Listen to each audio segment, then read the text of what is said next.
Nesse dia, há exatos 180 anos atrás, por subir Pedrinho ao trono, não fica o povo muito contente. Não pode ser boa coisa servindo com a mesma gente.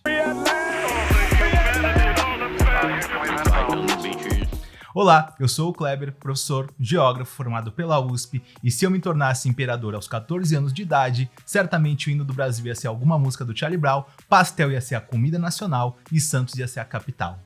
Em 23 de julho de 1840 ocorria o golpe da maioridade, manobra política liderada pelo Partido Progressista, que você conhece mais como Partido Liberal, e que transformava o jovem Pedro de Alcântara, na época com apenas 14 anos, em imperador do Brasil com o título de Pedro II. Naquela época o Brasil passava por um dos períodos mais complicados da sua história, o período regencial, no qual durante 9 anos a unidade territorial do nosso país foi posta em xeque, isso devido a uma série de revoltas, a ausência de uma figura central no poder e também a disputa entre diversas correntes políticas que tentavam controlar o governo. O início desse período tem como marco a abdicação de Dom Pedro I ao trono brasileiro, fato que aconteceu em 7 de abril de 1831. Tensionado pelas disputas entre os partidos políticos e com sua popularidade em queda devido ao crescente autoritarismo e centralitarismo da sua figura, Pedro I retorna a Portugal, abrindo mão do trono brasileiro em favor do seu filho Pedro de Alcântara, na época uma criança de 5 anos de idade. O grande problema é que a Constituição brasileira daquela época, a Constituição de 1824, não permitia que menores de 21 anos assumissem o trono brasileiro, já que essa idade era considerada a maioridade de uma pessoa. Dessa forma, a saída que se encontrou e que era prevista pela Constituição foi instaurar uma regência, ou seja, nomear regentes que governariam em nome do imperador até que ele completasse a maioridade. A criação da regência levou a um processo de crescimento da luta pelo poder entre as diversas correntes políticas, com grupos que defendiam interesses diferentes, como por exemplo, uma maior ou uma menor centralização do poder na mão do Estado, ou até mesmo a volta de Dom Pedro I ao trono brasileiro. Durante a primeira metade do período regencial, que envolve o período da regência trina provisória e o período da regência trina permanente, ou seja, aquele momento em que o país foi governado por um conjunto de 3 regentes ao mesmo tempo, foram instauradas importantes medidas, como a criação do Código de Processo Criminal em 1832, que ampliava os poderes dos juízes de paz, a criação do habeas corpus, um mecanismo jurídico que permite ao réu responder por seu crime em liberdade, a criação da Guarda Nacional, em 1831, que possibilitou aos cidadãos formar um corpo armado para conter os excessos governamentais e as rebeliões, sendo formada por todos os cidadãos que tinham direito ao voto entre 21 e 60 anos e tendo jurisdição municipal,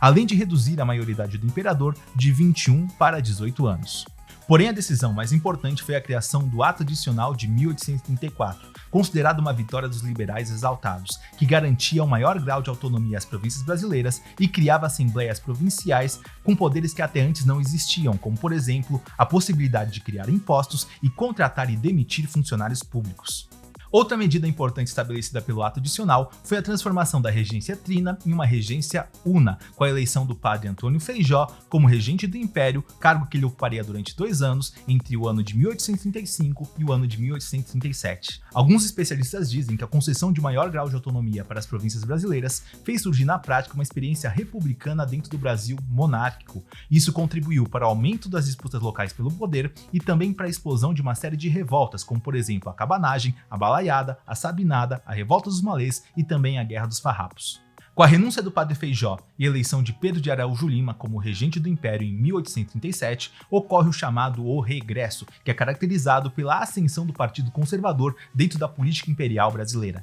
Esse período é caracterizado pela total desestabilização da política interna brasileira, com o aumento das revoltas e também das disputas internas entre os partidos políticos liberal e conservador, que haviam surgido da fusão das correntes anteriores, também sendo marcada pela recentralização do poder e pela diminuição das autonomias locais que haviam sido conquistadas com o Ato Adicional de 1834. Afastados do poder devido à ascensão conservadora, os liberais passam a se aproximar do jovem Pedro, como forma de retomar o controle do governo. Surge então o Clube da Maioridade, formado por membros do Partido Liberal que desejavam a aclamação de Pedro de Alcântara, então com 14 anos, imperador do Brasil. Ou seja, defendiam que o parlamento brasileiro deveria reconhecer a maioridade do imperador, então apenas com 14 anos, violando a Constituição que estabelecia que a maioridade deveria ser alcançada com 18. O discurso oficial era de que apenas a figura de autoridade do imperador poderia garantir a estabilidade e a paz do território brasileiro, impedindo que ele se transformasse em uma América Espanhola, que se dividiu em uma série de países devido à disputa entre as elites locais.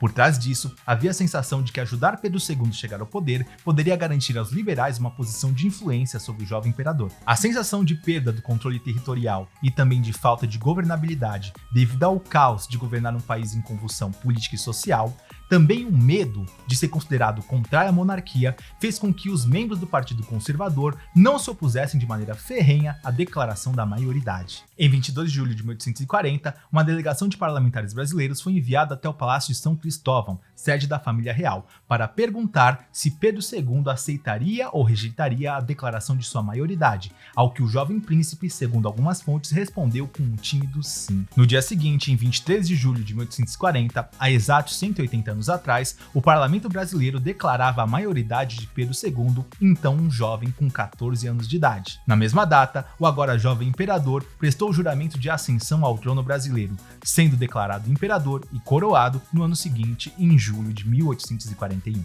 Ah, mas por que golpe da maioridade? A definição de golpe, segundo o dicionário de política de Norberto Bobbio, é a de um ato realizado por forças de dentro do próprio Estado, ou seja, membros de dentro de um governo, e que envolve a violação deliberada das formas constitucionais por um governo, assembleia ou grupo de pessoas que detêm a autoridade. Ou seja, a expressão golpe da maioridade é defendida por alguns historiadores com base no entendimento de que a Constituição brasileira de 1824 considerava a maioridade do imperador com apenas 18 anos. Dessa forma, o que aconteceu foi uma manobra do Partido Liberal que se aproveitou da fragilidade do governo regencial e da vontade do imperador de chegar até o trono para conseguir garantir novamente o poder, fragilizando a ala conservadora. Ou seja, o que houve foi um golpe. Nessa história você deve ter percebido que não existem vilões e mocinhos, o que existe é a luta por interesses, sendo que o principal interesse é sempre a manutenção e reprodução do seu poder. É por isso que há exatos 180 anos atrás, alguns diziam: por chegar Pedrinho ao trono, não fique o povo contente, não pode ser coisa boa, governando com a mesma gente. É isso aí, pessoal. Se você gostou desse vídeo, considere se inscrever no canal, curte e compartilha e me diz aí nos comentários, foi ou não foi golpe? E o que você faria se assumisse o trono de um império com 14 anos de idade? Até a próxima!